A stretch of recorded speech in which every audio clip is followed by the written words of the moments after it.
One more time. We back again, family. We got a decent show tonight. I think y'all will like this one. And we still taking the calls. We got a men's meeting coming up this Thursday. We're gonna do the thing. We got some fellas coming through.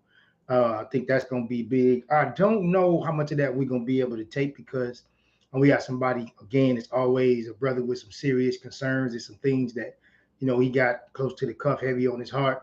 That we just can't share all that stuff because it's about helping people, seeing if we could take this research and come up with tools and resources for these problems that we have in these relationships.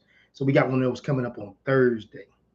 Um, Today we want to talk about negative and positive intent in our relationships. We want to talk about negative and positive intent in our relationships. We've all been in relationships, of course. It could be your personal nature, it could be an intimate one, it could be marriage, it could be association, it could be business. Different types of relationships bring on different scenarios, different levels of understanding, needs, things you have to depend on other people for. Um, we want to talk about the intent of the individual. So we want to start off with just some examples, like say a married couple. So a lot of people that get married, many people go into it knowing that they're gonna cheat. That's a negative intent. That person is going into it with a negative intent. So that's usually gonna lead to a negative outcome. So people, because they don't tell you their intent, they don't tell you what their aim is, what their goal is, what their agenda is. So you got to siphon that out for yourself. So when you're walking up on these situations, no matter again whether it's a marriage situation, it's a personal situation, or a business situation, people won't give you their intent. So in a marriage, this is something that they won't tell you is that they're gonna cheat. But what they'll never tell you, because the negative intentions is going to probably lead to a divorce. If you know that going in you're gonna cheat or cheat often, especially the first day of class. Let's say you could have started in eighth grade, ninth in high school, maybe college. People know a lot of times when they walk into that class that they're gonna flunk it. They know good and well. They know the day they signed up, they was going through some things in their life. They knew that they didn't like the subject or didn't want the class. They knew that they were probably working if they are in college or high school and they weren't going to have time for the class. All these different things. A person walks up to that class and they never tell the teacher, hey, I'm going to flunk your class. So the negative intent, the person never divulges that information to you, depending on whichever side you own. They're gonna keep that, something that they're gonna let you know later. But we all been through it. We look back at the signs, the red flags, and we say, "Oh, I should have saw that." Or maybe it's a loved one going through it. Maybe it's a brother or a sister. Got a cousin or a good friend. You see the bad situation coming up. Again, it could be business. It could be in a personal relationship. It could be family. Whatever have you. You can see it, but they can't. But the intent of negativity is there from the onset. It just can. We read it. We go to the doctor. A lot of times we have surgeons, okay? They may be new to this procedure or haven't performed this procedure many times or enough to have experience. They don't tell you that when you sit in bedside. They don't tell you that they may make a mistake. They're not going to tell you that they might go in with a negative intent. They know that they lack the necessary skills to perform this operation and be successful at a high rate because we all make mistakes. The doctor isn't going to tell you that. So it is your job. Before you go into that doctor's office, you got to thoroughly check your doctor out because your doctor is going to send you to the surgeon or the specialist. So you have to trust each individual in this process. So this is where we want to let you know that negative intent, they're not going to tell you this up front. You're going to find it out, this wealth of information, after it's all said and done, when it's over. Um, so that negative intent that they don't tell us when we go to the doctor, the consequence for that is usually a lawsuit. Okay. So when we let's take a mechanic. Let's say you take your car to the mechanic. Okay. Now everybody, we if you driving and let's say you over 19 and you probably handling your bills or the majority of your mechanic work, you being inconvenienced, you can't get to your job.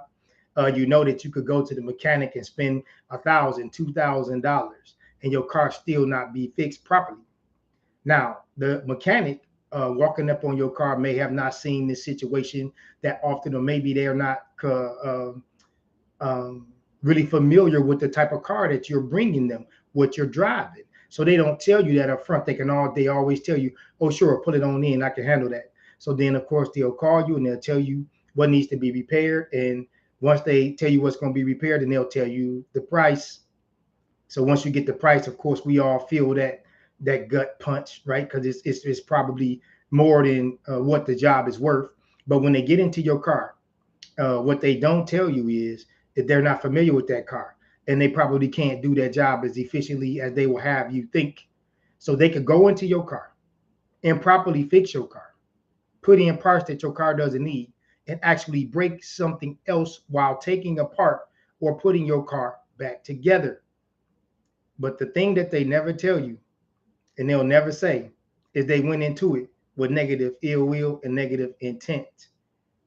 Let's say somebody is somebody in the family or somebody on the job, somebody's close to you, they secretly admire you, they secretly like the type of person that you are, they secretly like your lifestyle, they secretly want to be you, and they never tell you.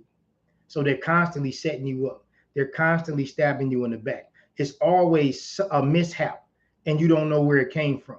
It's kind of like you sitting in a room with 5 or 6 people, and then you get hit in the back of the head with a piece of paper, and you turn around and everybody just looking at you like you crazy. Now you know somebody just hit you in the back of your head, but nobody's going to tell you who did that. They know who did it. They're just not going to tell you. That again, that's what we say when we say that negative intent, that ill will. So we're going to try to make sure that in our personal relationships now, because you know what we do at the Clipping On Chronicles, it's about relationships on all different levels, but we're going to specialize. We specialize in the personal relationships. So in closing, we want to talk about the ill intent. Before somebody, when you discover the ill intent, you must catch the person in the act.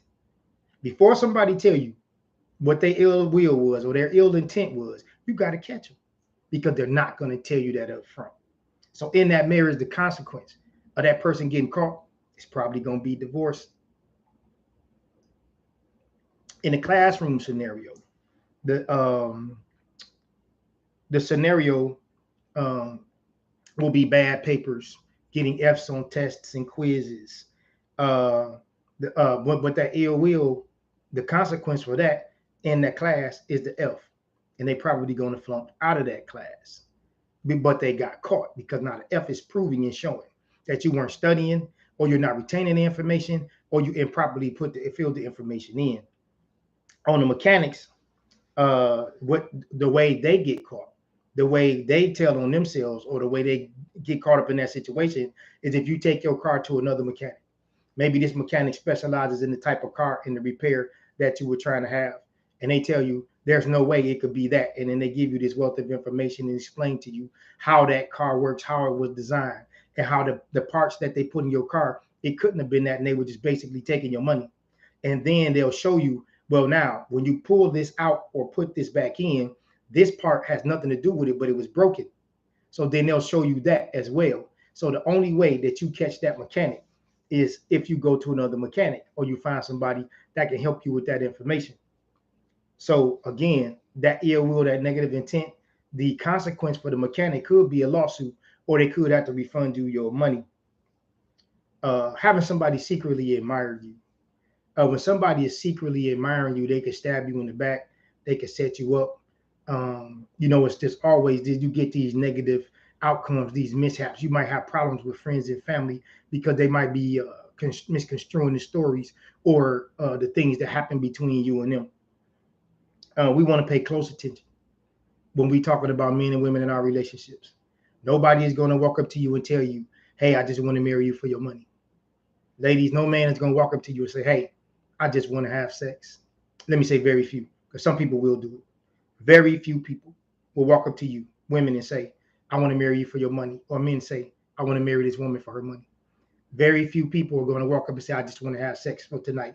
I just want to have sex for a few weeks. Very few people I want to tell you that I'm just here to play games. And if I destroy your life in the interim, oh well, that's your problem. Too bad, that's on you. When we get into these relationships, we have to understand that it all starts out good. We all have good intentions. It's usually a positive outlook that we have on the situation that we're approaching. But we have to understand that most of the relationships that we walk away from, they have a negative intent, and it was a negative process. We just saw it late in the relationship, and usually when it's over. So we want y'all to take a look at it. Be careful.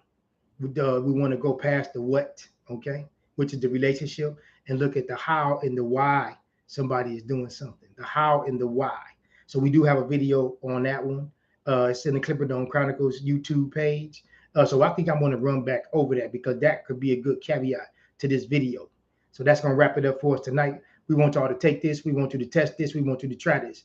Take it to the barbershop or take it to the hair salon. Take it to the job or take it to the church. Remember, you don't have to like it, believe it, or understand it. Sometimes you just have to respect it. This is the Clipperdome Chronicles. Thank you.